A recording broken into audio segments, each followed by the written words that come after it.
मुझे बहुत दुख है ये कहते हुए कि पंडित जवाहरलाल नेहरू ने जब पहला भाषण दिया था प्रधानमंत्री बनने के बाद, तो उनकी पूरी ताकत इस बात पे थी कि हमें गरीबी मिटानी है देश की।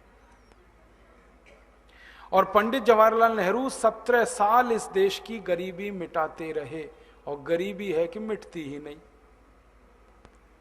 उसके बाद उनकी बिटिया रानी आई, श्रीमती इंदिरा गांधी, उन्होंने 14 साल गरीबी मिटाई इस देश की। 17 साल पिताजी मिटाते रहे, 14 साल बिटिया रानी आ गई और वो गरीबी मिटाती रही। और बिटिया रानी की तो योजना ही थी 20 सूत्री कार्यक्रम, सबसे पहला गरीबी हटाओ। 20 सूत्री कार्यक्रम में सबसे पहला 14 साल की उनकी ताकत लगी, उन्होंने भी गरीबी नहीं मिटा पाई।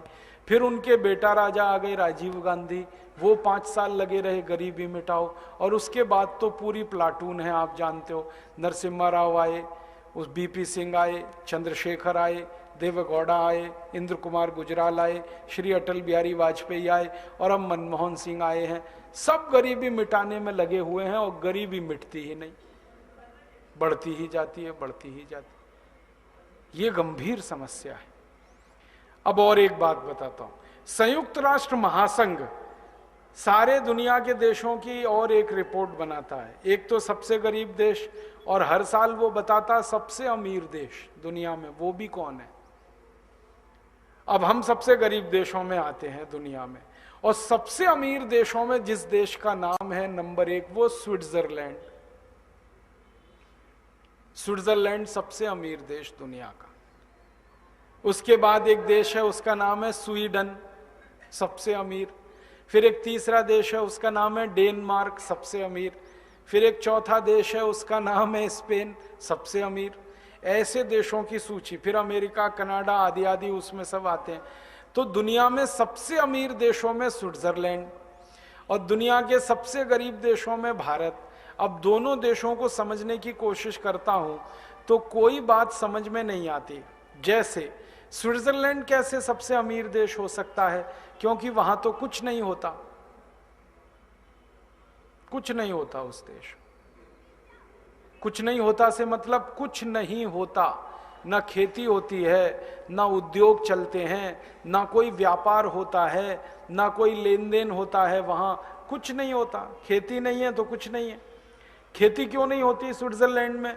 मिट्टी अच्छी नहीं, मिट्टी की जगह पत्थर हैं खेतों में।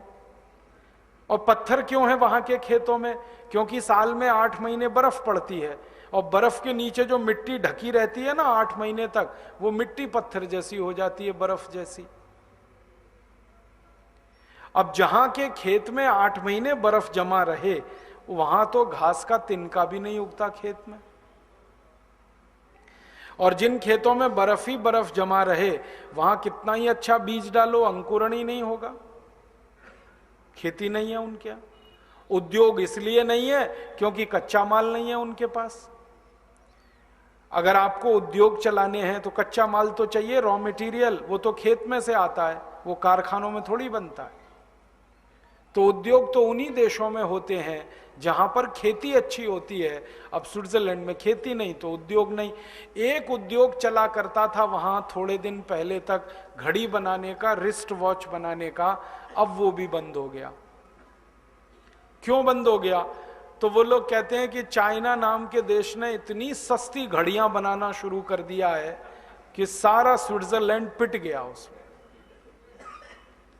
अब चीन की घड़ी स्विट्जरलैंड में बिकती है किलो के भाव। हाँ, किलो में घड़ी बिकती है, एक एक नहीं, किलो में। 50 रुपए किलो में, 60 रुपए किलो में घड़ी बिक रही है।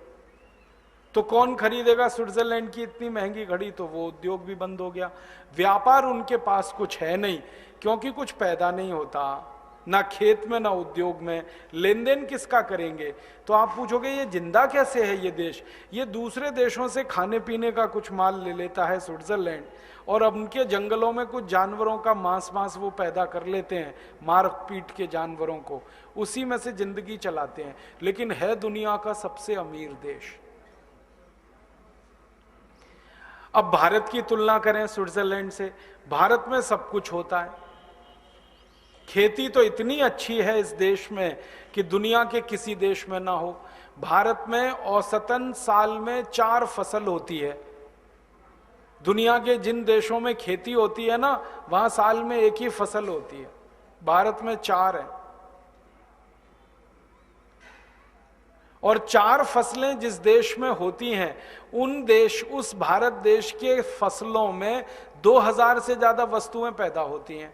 गेहूं, चावल, चना, दाल, मटर आदि आदि 2000 से ज्यादा वस्तुओं का उत्पादन है भारत के खेतों में।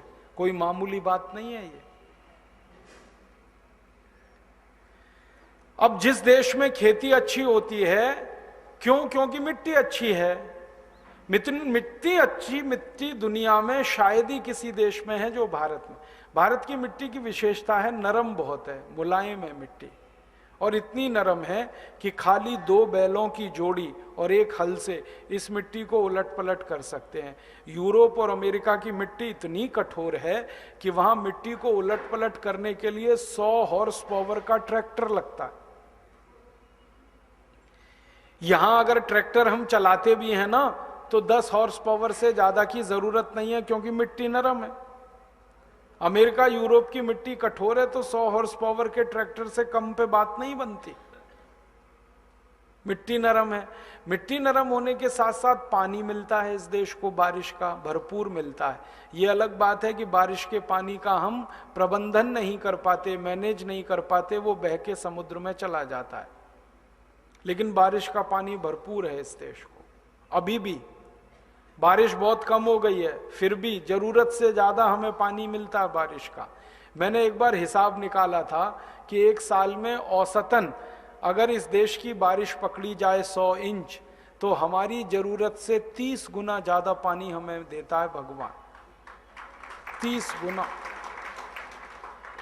खेतों में जितनी जरूरत है, कारखानों को जितनी जरूरत है, पीने को जितनी जरूरत है पानी की, और बाकी कामों को जितनी जरूरत है, उससे 30 गुना ज्यादा पानी हमें भगवान देता है, अभी भी हर साल। ये अलग बात है कि हम उस पानी को रोक नहीं पाते और वो बह के बेकार चला जाता है। पानी बहुत अच्छा है, बारिश बहुत अच्छी है, मौसम बहुत अच्छे हैं इस देश में। इतने अच्छे मौसम दुनिया के किसी देश में नहीं जो भारत में।